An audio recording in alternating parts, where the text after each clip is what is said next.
A very good afternoon to all of you.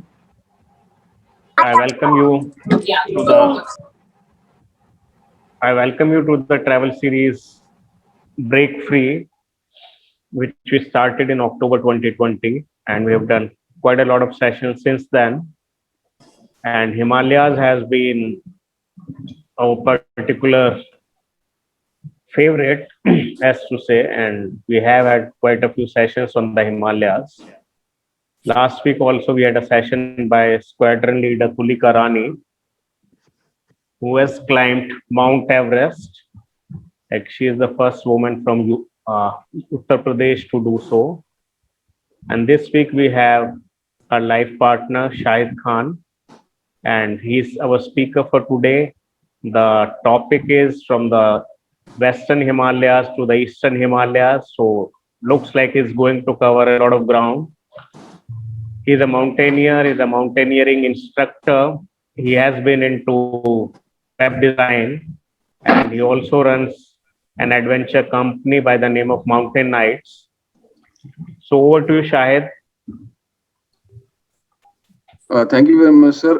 First of all, let me know if I'm audible. Yes, you are audible. All right. Good afternoon, everyone. Thank you for being present over here. And I think I don't need much to talk about myself. Most of the things have been introduced by Mr. Vivek.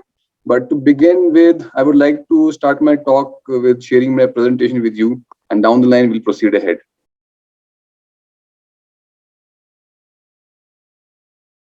Can we see the screen? Yes, we can see the screen. All right. So, like Mr. Vivek said, my name is Shahid, and whatever he mentioned about me, and that's all it's all about. Now, before starting this presentation, I would like to tell you that whatever I have done in my life so far, it's nothing out of the world. There have been people, those who have achieved much more than I have. But yes, I do acknowledge and recognize the fact that whatever I have done so far, it's not some commoner thing. Even very few have been able to do so. But that's all it is all about. Now, the purpose of this talk is to share with you whatever I have learned in my journey of mountaineering so far with respect to leadership. Now, leadership is one such topic, according to me, which is very important in today's life. If there is something missing in our lives today is leadership. I mean, we have all sort of leaders, but we need good leaders. Now, there are a lot of qualities of a leader, right? Everybody would have their own theory and own understanding of a leader. But ultimately, according to me, what leadership is and what a leader should be like, as per my experience and my understanding, this is what I will talk about throughout my journey from the Western Himalayas to Eastern Himalaya, right? So, my leadership lessons primarily, to quite a large extent, come from my mountaineering journey. But leadership is one such thing that is not just confined to one profession or one aspect. It is a part of every aspect of our life, right? If we have a leader in ourselves, we will be leaders in every aspect of our life. And like the saying goes, leaders create leaders. And that is very, very important. So this is all my talk will revolve around. Now, proceeding ahead, my mountaineering journey started in 2013. Before that, I was working with IBM. I mean, I had a very comfortable job.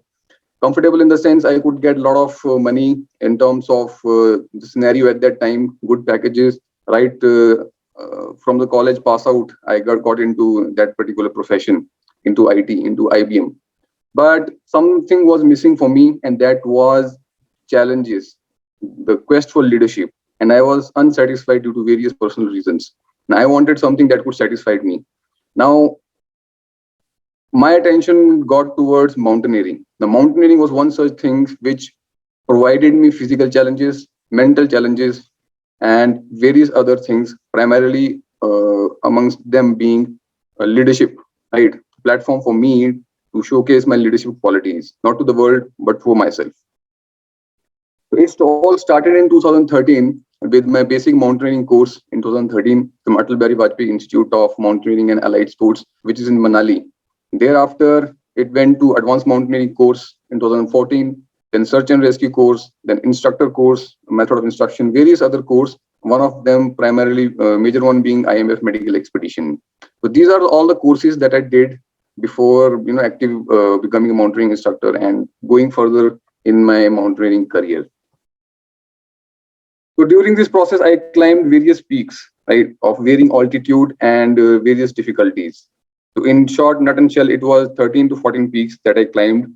Most of them have been from, the first peak was Stoke Kangdi, which is in Janskar range. And thereafter, I kept climbing, and my climbs took me across the length and breadth of Himalaya. That's why I named this particular topic of today's talk as Western Himalayas to Eastern Himalaya. As a mountaineering instructor, I had the opportunity to train in all the prominent mountaineering institutes of the country, starting from Atal Bihari Vajpayee Institute, the same institute from where I started my mountaineering course, where I was a trainee first. Then I became instructor over in the same institute. Then I had opportunity to train in Himalayan Mountaineering Institute, where I trained people in basic mountaineering course, advanced mountaineering course. Then in National Institute of Mountaineering and Allied Sports, which is in Arunachal Pradesh. Over there also I had an opportunity to train people in various courses, which included adventure courses, search and rescue courses, basic mountaineering course. And then finally, till date, I have been working with Nehru Institute of Mountaineering as a freelance instructor. And I trained people in similar courses like basic mountaineering course, search and rescue course. Now, search and rescue is one such course, which is the last training course, and which is the combination of all the mountaineering courses that we have done so far. So this is what I have trained people in from various backgrounds of various ages, be it civil background from the armed forces background itself. Now, the question might arise why I choose to become an instructor. My courses have been done. A lot of people continue with their mountaineering, but very few people choose to become instructor.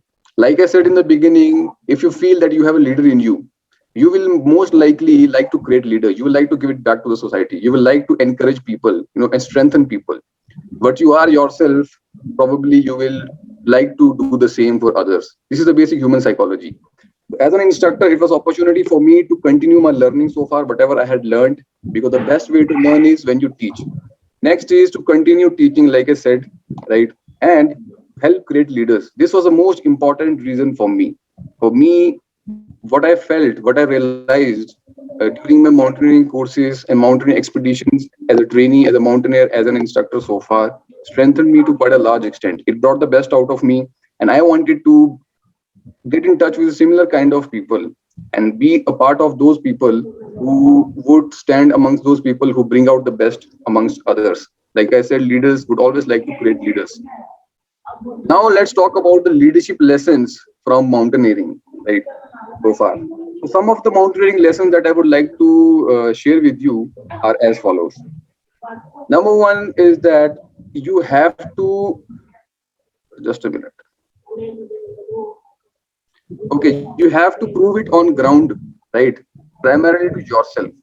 Now, before I started mountaineering, I knew there is something in me.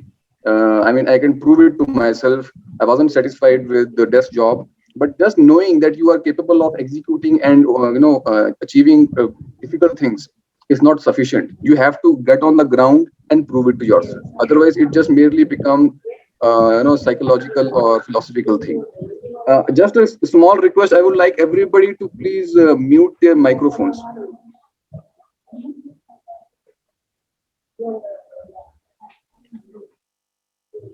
All right. Like I said, just knowing is not sufficient. You have to prove it on ground, right? So as a result of which, just to stick to this particular rule, I started my mountaineering journey. I left my job. I went to the Atal Bihari Vajpayee Institute of Mountaineering, went through the rigorous mountaineering course, achieved whatever I had to achieve to full of my satisfaction. Now that was the part of my life which affirmed my faith in this particular thing, that you have to get on ground and you have to prove it. Not necessarily to the world, but at least for yourself. Because once you prove it to yourself, the amount of confidence you develop is like beyond measures. And if you have a paramount amount of confidence, the life becomes something else. If you lack confidence, probably life is, I don't know how life would be without confidence. And life in confidence does not come easily. It just comes when you prove certain things on ground, when you go through hardships, when you lead from the front, you become part of the grueling and you come out of it. This is my experience, and this is how I would stick to. Now, next is 2014. I started my advanced course. Once I had done with my basic course in 2013, next was my advanced course in 2014. Over there, the very important lesson that I learned was step up when no one does. Now, I would like to share a small instance with you. We were already done with our advanced mountaineering course.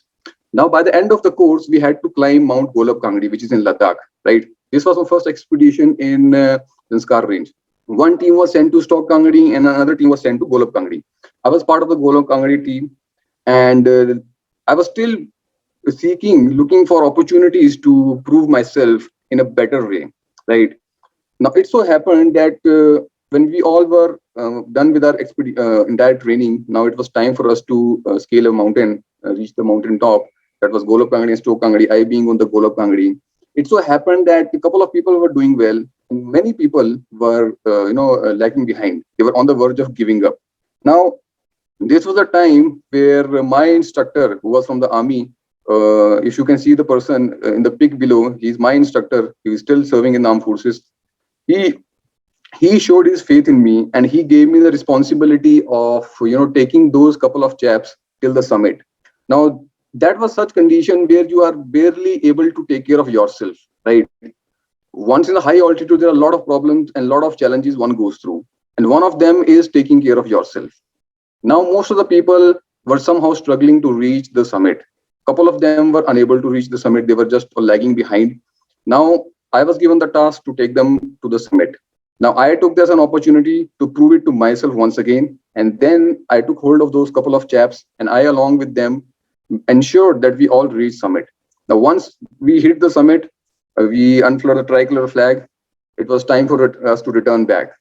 Reaching summit is one thing, and returning is second thing. It is said that returning from the summit is very, very difficult, right? Ascending is definitely difficult, but descending is much more difficult because you're already exhausted. A lot of accidents happen during the descents, and especially when you are a novice, you're a newcomer, and you are fully full of josh and excitement. So I not only took those couple of help, those chaps to reach the summit, but also ensured that I bring them back along with me. When all this thing was done, I mean, I realized how important it is to step up when nobody does. Because in difficult times, everybody is looking for, saving their own lives, looking for just achieving their goals and not caring about others. This is very human, basic human nature. Now, only few people step up, and few people not only take responsibility of themselves, but also take the responsibilities of other. Now, that was something that I did over there. Now, I'm not boasting about myself, singing my own praises, but this is something very important, right? Now, the amount of happiness that I saw on the face of those chaps whom I helped reach the summit and who I'm sure they come back with me to the base camp was beyond comparison, right? Next, in 2015, I went to my basic course was done, advanced course was done.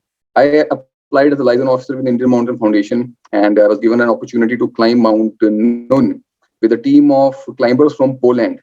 Now, it was an expedition towards Mount Nun, but before going to Mount Nun, we decided to scale Mount Stoke Kangri for the purpose of acclimatization. So we, in short, that particular expedition, right?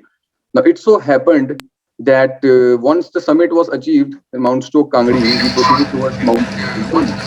Now, over there, what happened that entire expedition went good, and the porters, those who were supposed to get us from the nearest village, that is Tangul village, they arrived at the base camp one day before. They were supposed to arrive one day after, but they arrived one day before.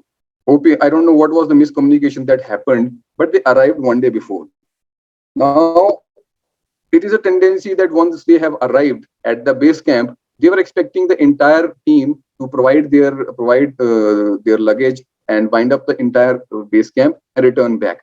But this was not possible because two of our climbers were still yet to arrive, right? The peak was submitted.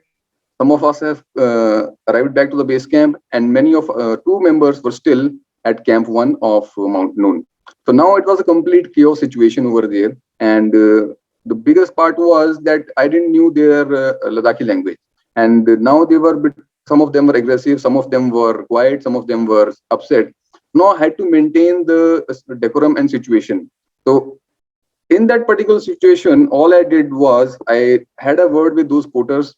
I somehow convinced them and ensured that they will not return empty hand from the base camp, because it is such that every porter get some load and is paid to get some load. So it's a kind of livelihood for them, right? So returning empty hand was not an option for them, and they were adamant on returning the same day. But our two of the members had not yet arrived. So it was quite difficult for us to convince them, but it was done in a systematic way.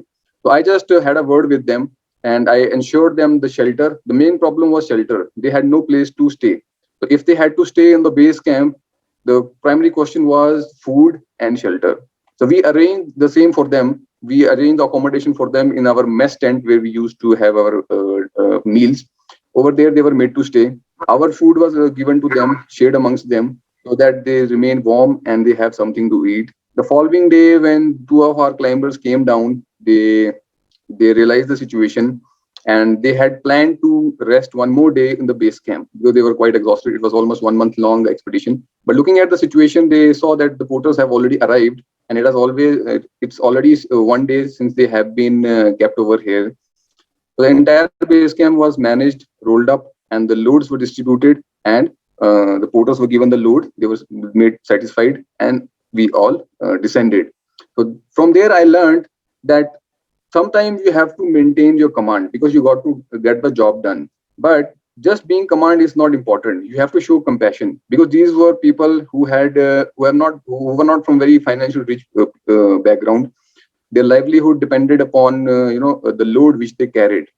So as a result of which I understood the situation, but as they were not cooperating, it was difficult for me to manage the situation. So I had to maintain the balance between command and compassion, and it really worked. And then when I realized back, then I understood how important it is to maintain your command as well as compassion at the same time. Only then people listen to you and they will have faith in you. First, you got to understand that people have problems, right? You got to understand their problem. Then you got to tell them the solution to their problem. Then they will definitely listen to you.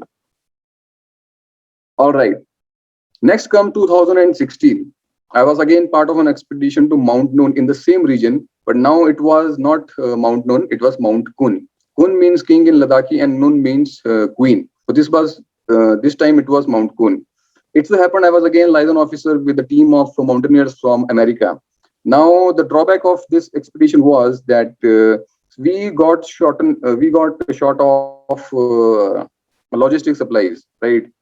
Ultimately the Mount Kun peak could not be scaled by me because only it was room for two people. There was some mismanagement from administrative side with respect to the logistics, equipment, tents, and all. So now that time, it so happened that I was quite frustrated and I was quite disappointed. After 1 year, I'm getting chance to climb another peak, and I'm not able to go towards the Mount Kun further. So what do I do now?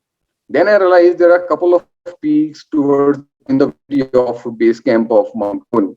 And then I decided that whatever equipment I have, I will climb those peaks solo. And while those two climbers continued to climb ahead, I took this as an opportunity to scale two peaks solo, right? And I did those peaks solo myself with a limited equipment and limited supplies.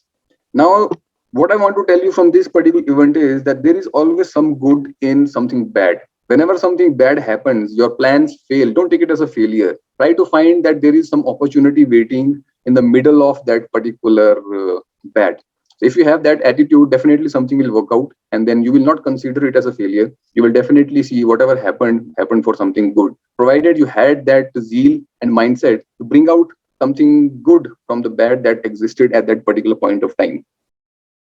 All right, when it was done, now it was time for me to climb Mount Satopant in 2017 as a part of Indian Mountaineering Foundation medical expedition to Mount Satopant.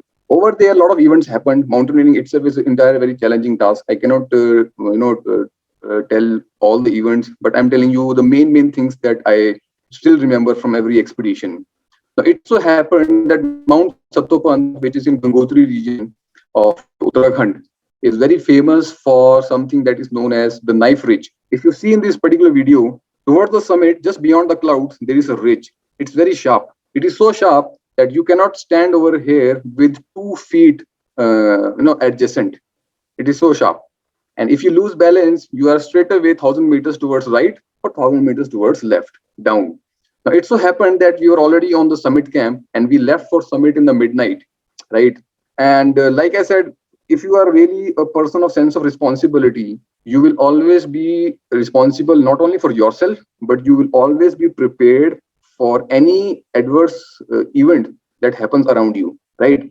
Now, I was carrying 2 headlamps with spare batteries, and one headlamp was attached to my helmet, and another one was kept as a spare in my rucksack's hood.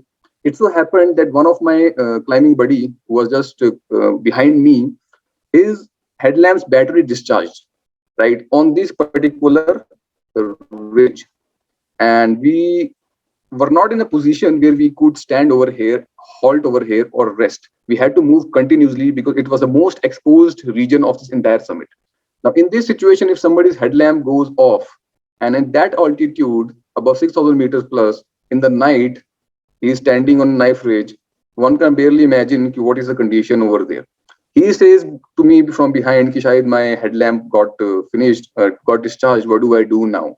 I immediately told him, Ki, do not panic, stand wherever you are, extend your hand, pull out a spare headlamp from my rucksack and hand it over to me. And I gave my headlamp, which was in a better condition, to him. And I myself attached poor qualities headlamp. Now, I gave him that particular headlamp because I told him, you are walking behind me, you are climbing behind me. So make sure you walk in a way that you are not only able to see your path, but that particular light of your headlamp, which is of better quality, right? That light assists me also. And in addition to that, I will have my own headlamp, which will add to the more light. So somehow this entire route got traversed. We reached the summit by next morning and we returned back safely.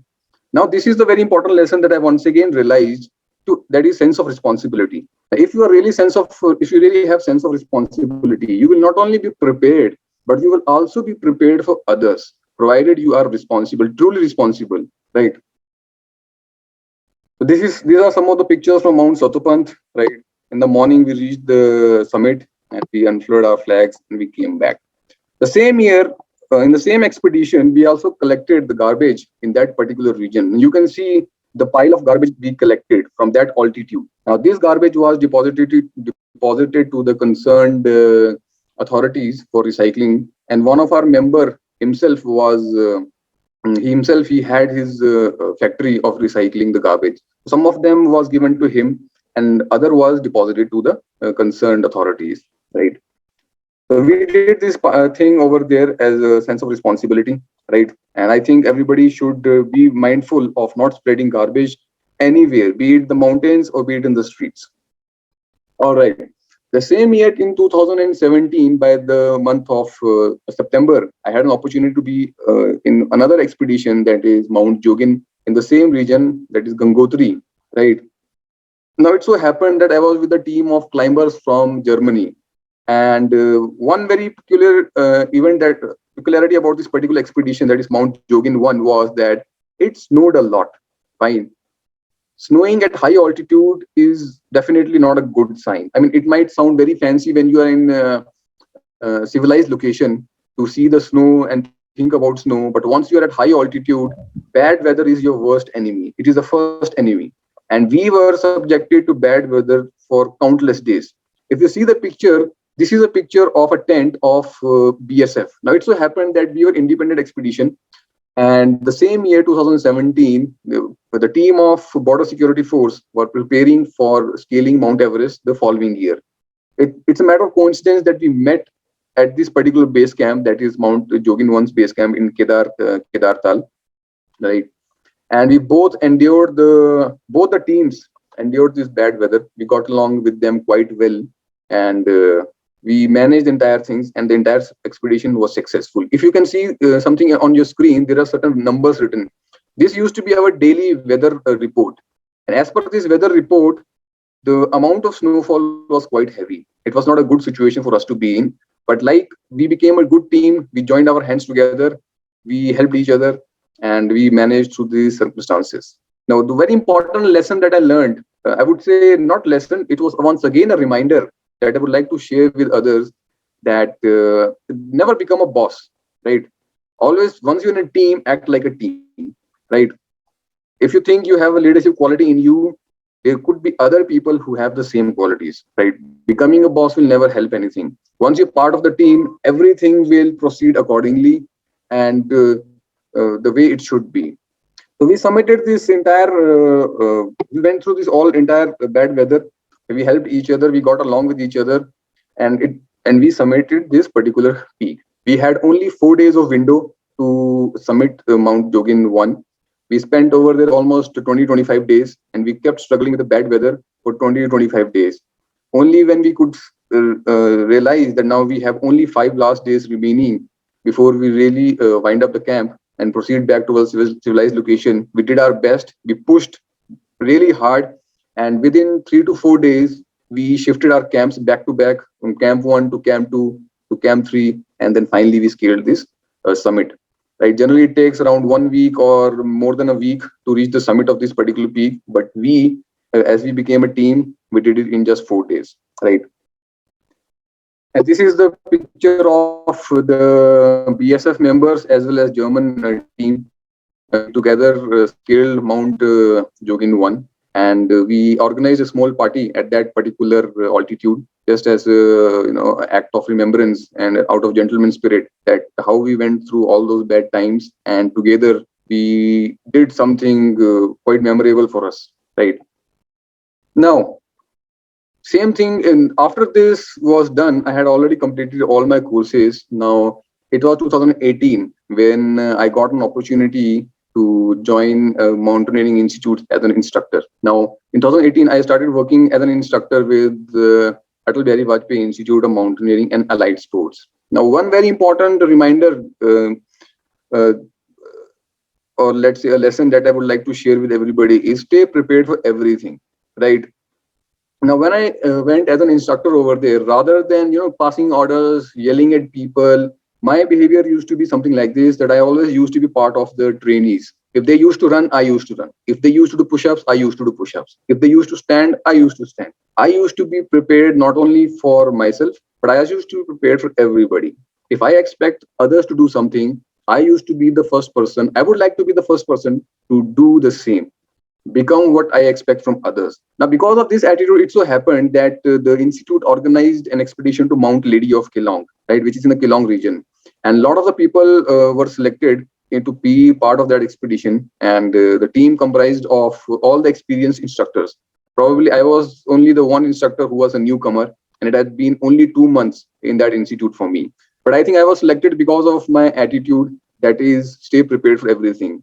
I knew there could be any opportunity, anytime. There could be any requirement of me as an instructor, and I should be ready physically as well as mentally for any short notice task. Right. This expedition was organized. I was selected, and we scaled this entire peak accordingly.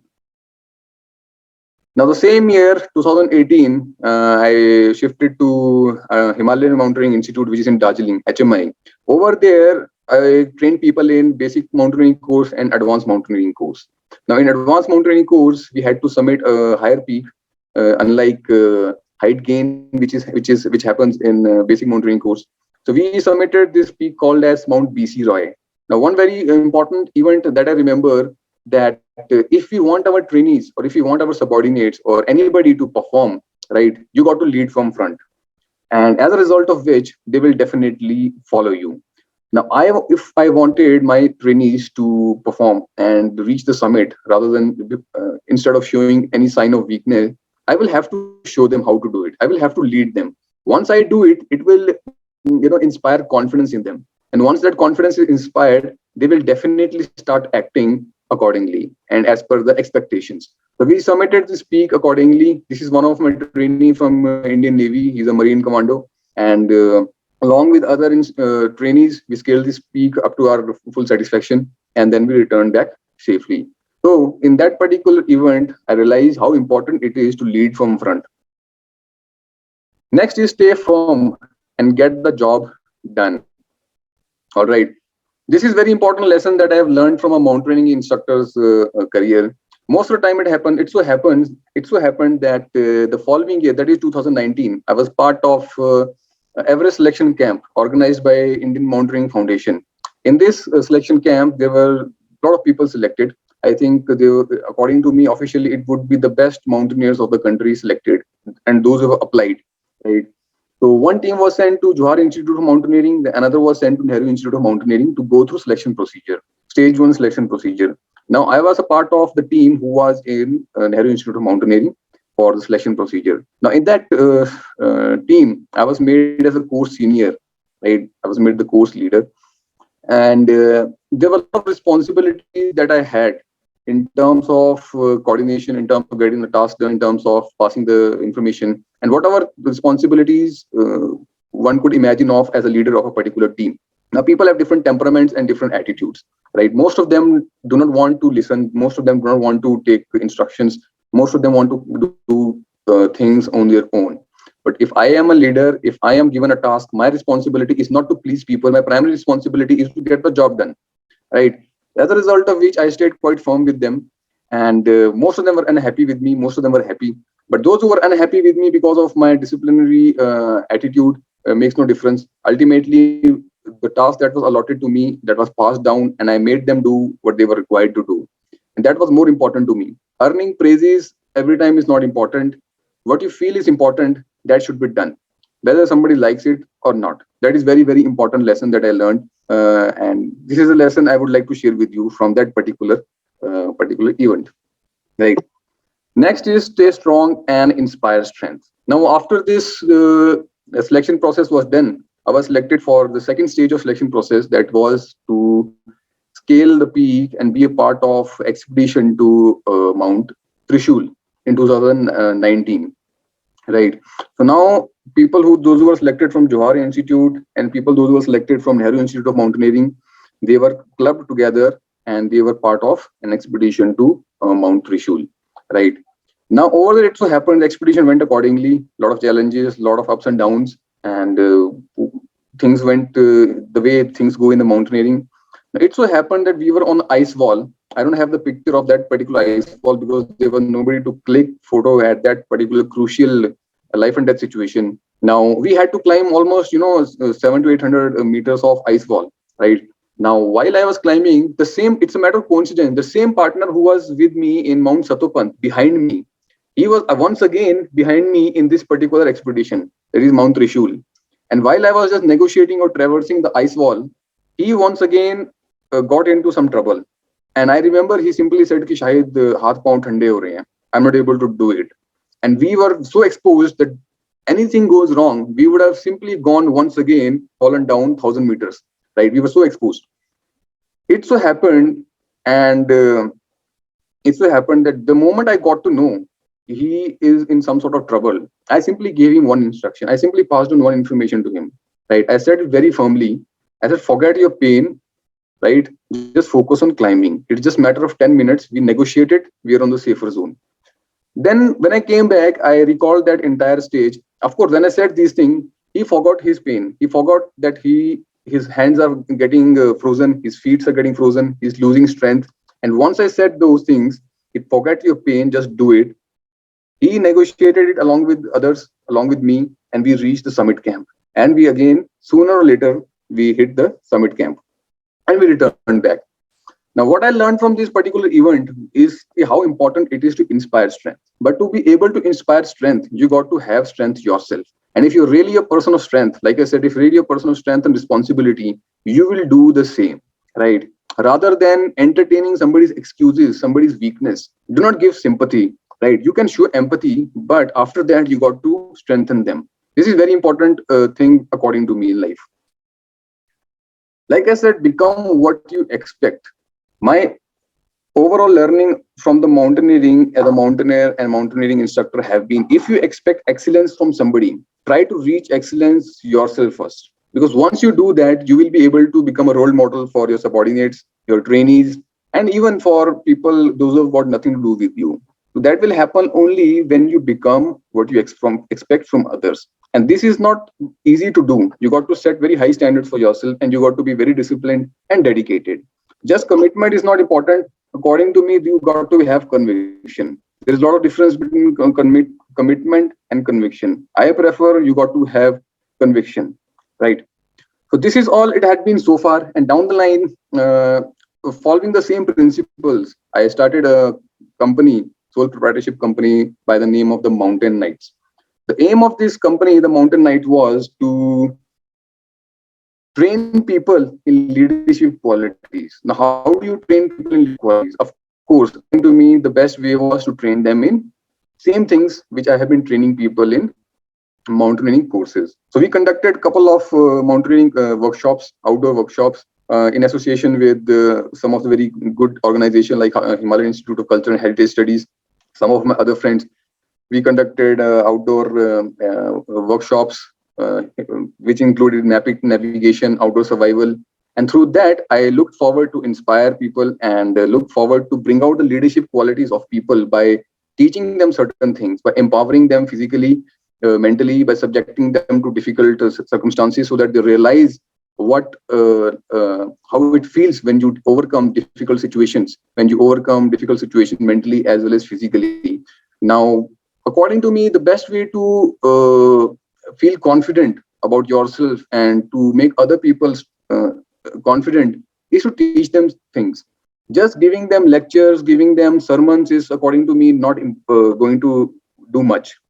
When people learn new things, when somebody mentors them, when they have the sense of satisfaction, yes, they did it, they feel really confident about themselves, and their attitude about themselves and towards other changes a lot in a positive way. In nutshell, I only realized, I would like to conclude with this thing, that a leader is best when people barely know he exists. When his work is done, his aim is fulfilled, and people must say, yes, we did it ourselves. Now, if people say that, yes, we did it ourselves, then only you have the right to say, yes, you are a leader. Otherwise, so everybody comes forward and say, yo, we did this, it was because of us. But a true leader is something whose presence makes the other people say that, yes, we did it ourselves. Now, this is a quote by Lao Tzu, but very, very applicable, and I have experienced it many times. So with this, I would like to conclude my presentation and my talk, and thank you very much.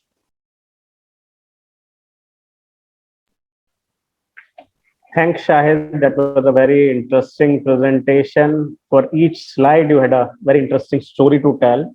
That's what I liked. And now it's over to the audience for their queries, questions, comments, feedback. Thank you, sir. They can unmute and ask their query.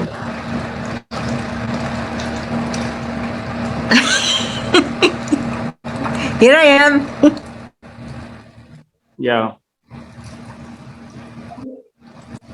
Assalamu alaikum, and thank you for a very detailed and important talk that told us more about the people angle than just the climbing facts. And the people angle is actually true for everything in life. All situations where people are there, the inputs you give us about leadership and other things are all very valid. My question to you today is that what do you do when someone is totally unable to come forward? Is it empathy? It is, how do you motivate them when they are totally unable to recognize that strength in themselves? Sabse pehle, Walaikum Assalam, ma'am. So in order to answer your question, see, this is something very, very important. Now, to be brief, if I was somebody who's required to motivate people, I would never give sympathy. I would give empathy. I would start from empathy. I would start from making them believe what good qualities they have. I remember in 2014, Mount Golab Kangdi, when I was taking a couple of chaps forward, they were on the verge of collapsing and giving up. I still remember my first sentence to them was, why you have come here? You have come here to climb. Right? If you go empty-handed from here, how would you feel? How would your wife feel? How would your children feel? Why are you not able to move forward? Because you don't want to move forward. You want to give up. Your hands are still intact. Your feet are still intact. You still have some food in your bag. If you can talk to me, if you can stand, that means you can still walk, right? If you want to go back, that is your choice. If you want to move forward, that is your choice. It might take little time, but you will be able to move. I am there to support you. So this is my way of motivating people. I make them realize what they have, rather than focusing on negative. Focus on positive. I make them believe they are still strong. Once that is successful, they will definitely act accordingly. Thank you so much. Welcome. We also have Sonali with us. Sonali, is it possible for you to unmute yourself and share your experience of working with Shahid as part of the Himalayan Institute of Cultural Studies, the programs, the joint programs that both of you have been doing? Hi, Vivek. I don't think Shahid mentioned he's a research fellow at the Institute. He's handling the digital side of the Institute. So he's helping us with developing the web page, and we'll be further on doing apps as well. And, being a mountaineer and having a degree in computer applications, I think that's a very good combination in the sense that your skill set never kind of leaves you. You may follow whatever profession in the future, but always having, your ammunition intact, it can come in handy anytime. So here specifically, he is working in two capacities. He's working as a collaborator with Mountain Knights and Himalayan Institute, where we teach courses together. And, we just before the COVID second wave started again, we had done a course together and it was really good. He's very focused, very hardworking. And of course, on the other side of it, he is a web developer and into computers. So that's his other side. So I see a lot of focus and sincerity in his work, which is really nice. And it's I've known him for 3 years now. And it's really, really nice working with him. Discipline and all these things really come in handy in life. And it's very, very important to be very regimental about things. So that's my experience with Shahid. He's a wonderful person. Yeah, thanks, Sonali. And I must thank you for introducing us to Tulika and Shahid. We have had consecutive sessions with them. And the sessions. And I saw you on my session today. And I did tell Samir later that you should direct all your friends to the ICF as well. Yeah, thanks. Yeah, I love the session because you have so many interesting stories to tell for everything we can think of. So you're just a treasure box or maybe an ocean of stories. No, just a drop. You get such fascinating people on, and I'm just a conduit. And the fact that you could get Shahid and Tulika, they're such amazing people, both of them in their individual right. And to be able to speak with you and others who are wonderful on your group as well. So that's amazing. And of course, all of you should come to the Institute, and you should, do expeditions with Shahid, because he's really, even if you don't get, because we are at our age where we cannot enroll in mountaineering courses, there's an age limit. Shahid told me, I was very upset. So I said, Shahid, you can teach all the oldies, all of us who really want to, there should be no age limit for these things. So I'm sure Shahid will lead expeditions for those who are in our 40s. Yeah, that leads me to my next question, because you mentioned the age thing. I'm 67 almost. I also want to come. So Shahid, what's the record for the oldest person who have climbed a peak with a decent height, and why do you insist on a age limit for your expeditions?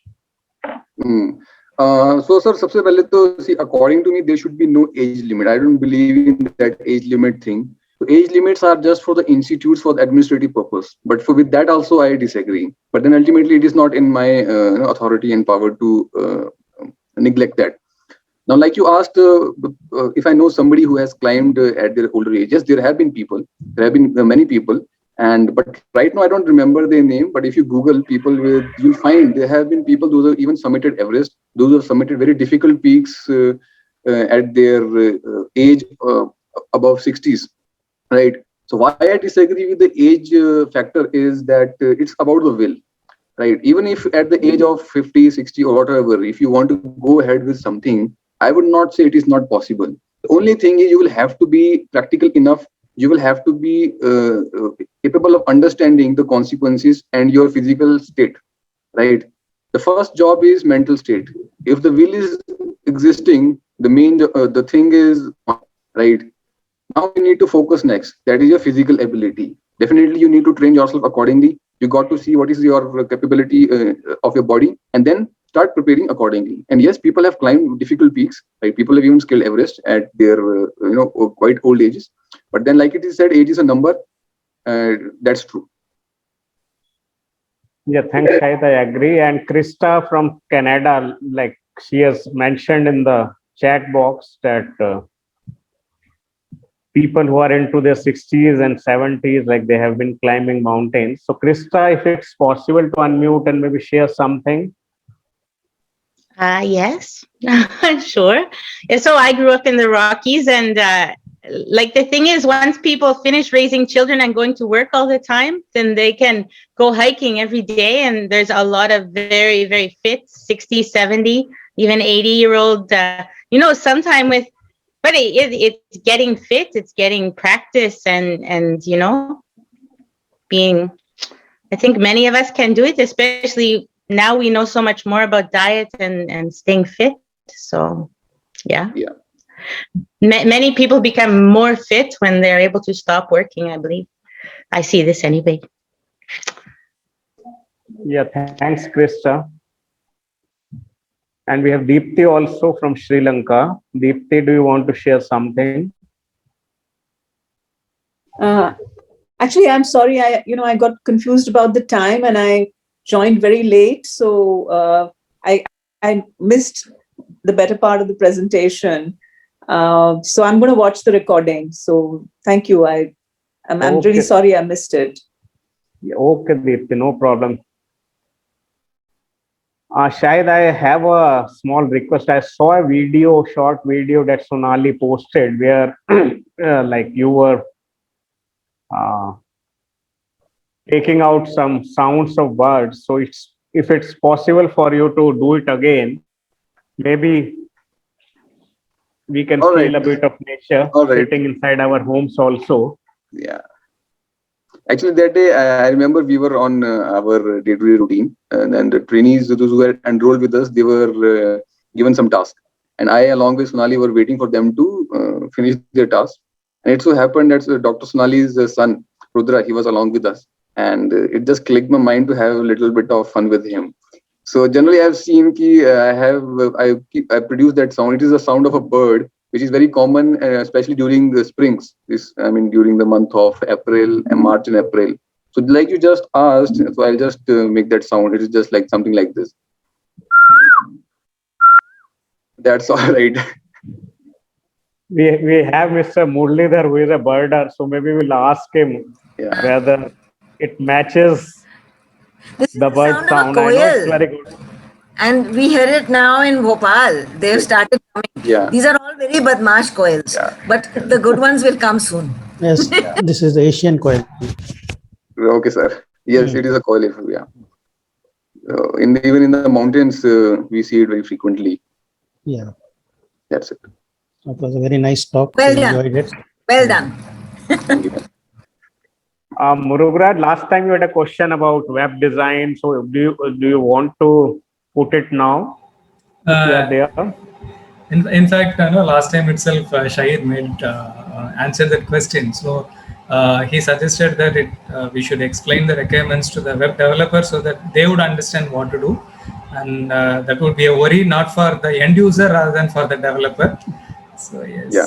But otherwise, this is a very the last 2 weeks, especially the last week Tulika's session and this week yours, are both inspiring because this is not simply about a journey or an expedition that you undertake, but sharing that along with the learnings, life learnings, that is Yeah. very important.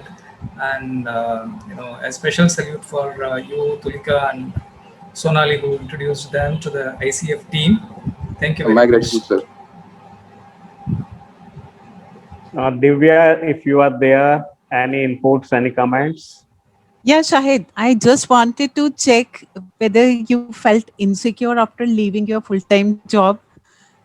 Right now, it might be interesting that you are enjoying and we are also enjoying your experiences. But at that particular moment, when you just decided that now Yeah. my journey is See, something else. Yeah. See, over there, I would like to mention another leadership qualities that is called as taking calculative risk, right? What I mean by calculative risk is you don't have to be reckless, just like Josh. I remember in 2013, first thing was I calculated my age and how much time I have left in my life overall. So probably that time I realized, being a person from IT background, number one, IT and technology is something that will never drop, right? We are continuously proceeding towards the age of technology. So from career point of view, I don't need to worry much. What I need to worry much about is not money, that is time, which is running out. If I really want to do something in life, really want to prove something to myself that will make me a better person, better human being, I will have to focus on time, which is running out, right? And when I resigned and my friends left, accompanied me till ISBT, I used to be in Chandigarh. So they said, yeah, what is the package which you will get in mountaineering? How much will you earn? Right? So it was a very funny question.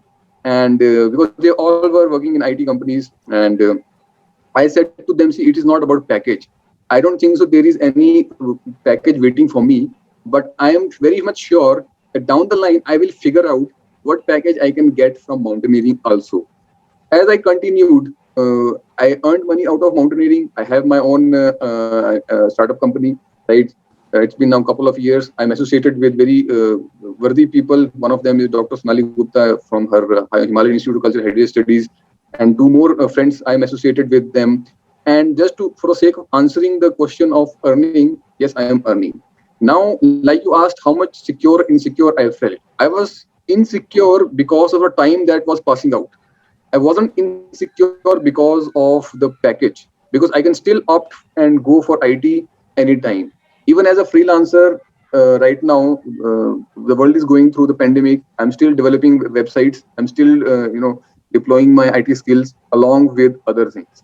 And my insecurity was with respect to time. I mean, time is money.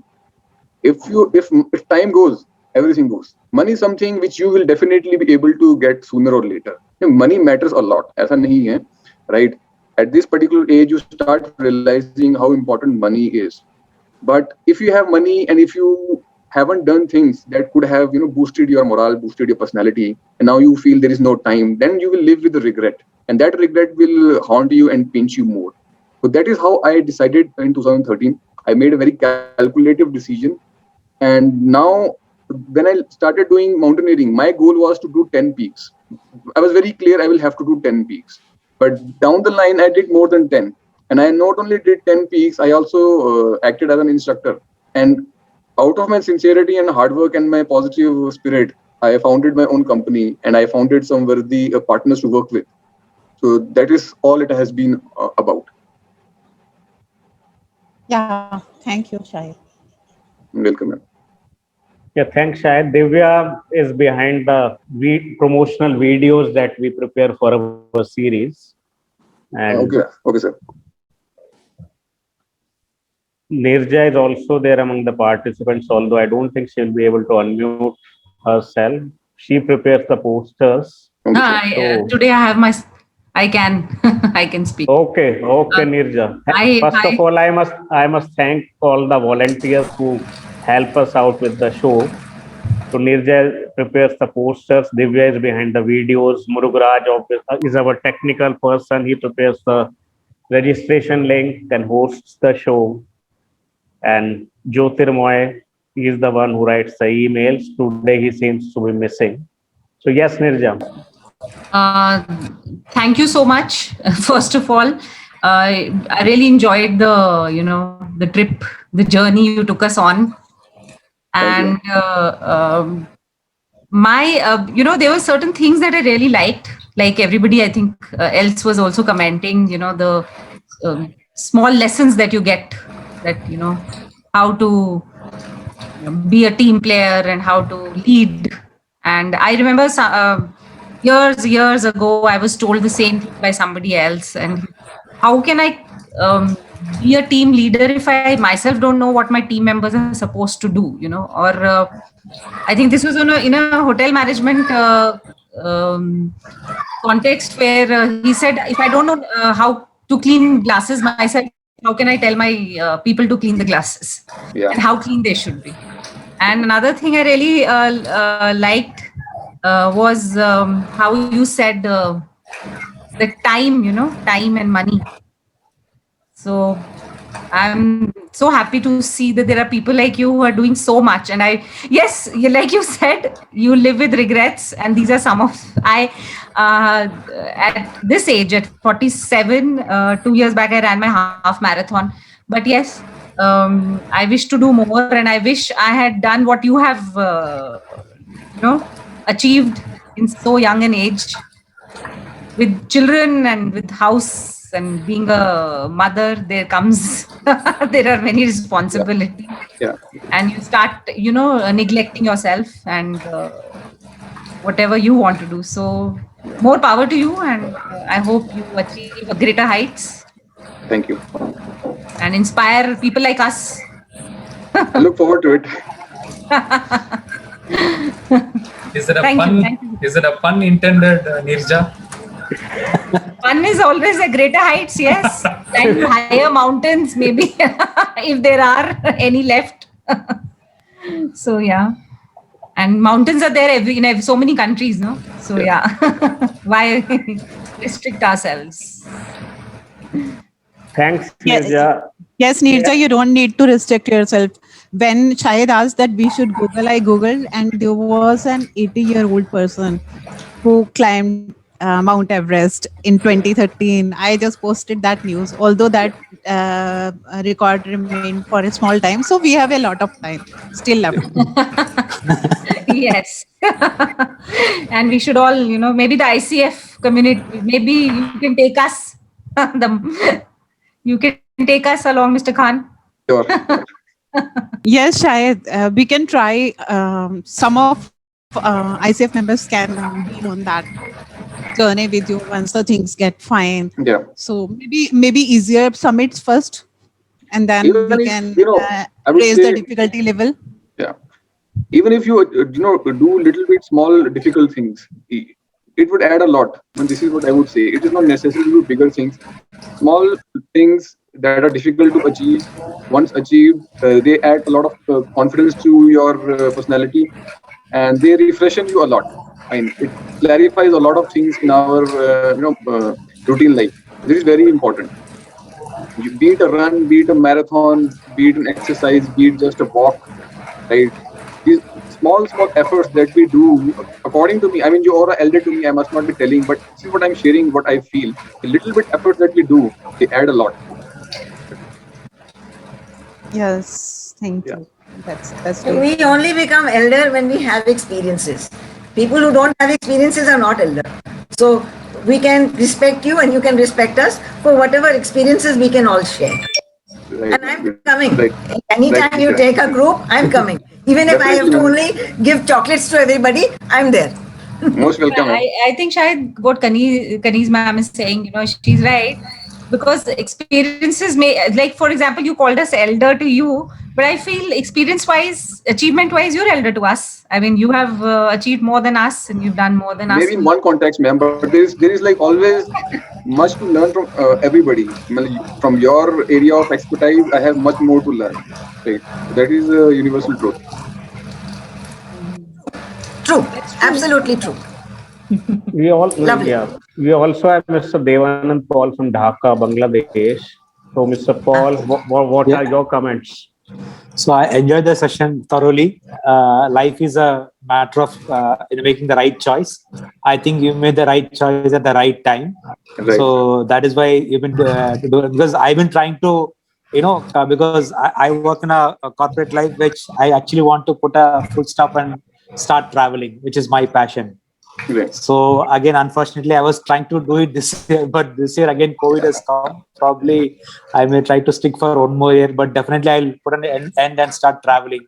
Yeah. So I do a lot of photography and bit on mountain photography also I've done quite well. Right. So probably I should do. But I really like the entire session, the way you're taken through, and it's thanks Vivek also that over the last 3-4 sessions have been really really good. So which was last time was at Tulika and then back to George, they're traveling and cycling. So that's fantastic, and thanks for arranging all the sessions. Very very lively. Thank you so much. Thank you. Yeah, Khub bhalo, Dada. Nice to hear you. yeah. Thanks, Devanand Paul. We will maintain the same quality, and we are fortunate to have such great speakers. Next week also we are getting a published author, Mr. Amish Raj Mulshi. He has recently written a book, All Roads Lead North. So he is going to share his experiences, and like he is also an editor, so that will be an additional incentive for all of you to come. He is a consultant editor with a literary agency, and tomorrow for our Sunday session we will have an informal meeting tomorrow about editing courses, what all courses are available, and people who have taken these courses, we will hear their feedback also, try to find out what's available, what's missing, and how can we make things better. And Murugraj has posted a quotation. Maybe he can read it out. It just disappeared from my That's a quote from Downton Abbey, where Mr. Carson the butler says the business of life is acquisition of memories. In the end, that's all there is. It's nothing about being elder, older, everything. It's about the memories that we collect over a period of time. So I'm sure there will be a lot of memories that we would like to cherish when we are old, not really in the sense of age. Yeah, and for that maybe we need to travel. Yes, I agree, Vivek. You need to climb the Everest to have those kind of Travel is the best way to explore bias and prejudice. We can learn so much from travel. Of course. And Sonali just posted in the chat box about a journal that they are coming out with. So I hope it will have articles about the interesting courses and other interesting things that she has been doing in the Himalayas. And we have heard from all the participants. Nikhil, you are the only one left. Yeah. Thank you so much. Another, wonderful session. So I always think the next one, I'll attend from the mountains. I'll log on from the mountains. So pretty soon, I want to make that reality. So thank you. Yeah, Thank you again. that would be great. Like the participants attending the session from the mountains, that will make it more practical, and we will be moving from theory to practice basically. Yes, exactly. Yeah. So thanks Nikhil, thanks Shahid, thanks Sonali, thanks all the participants and all the volunteers, and we will see you next week at 4 p.m. for the session with Amish Raj, and tomorrow at 11 a.m. for the session on editing courses. Have a nice day, everyone. Thank you very much, sir. Thank you, everyone. Okay, great. Yeah. Thank you. Thank you so much. Thank you. Thank you, Shahid. All the best to Thank you, ma'am. Thank you. You, ma'am. You too, ma'am. Thank you. Stay safe. Bye. You all. Thank you.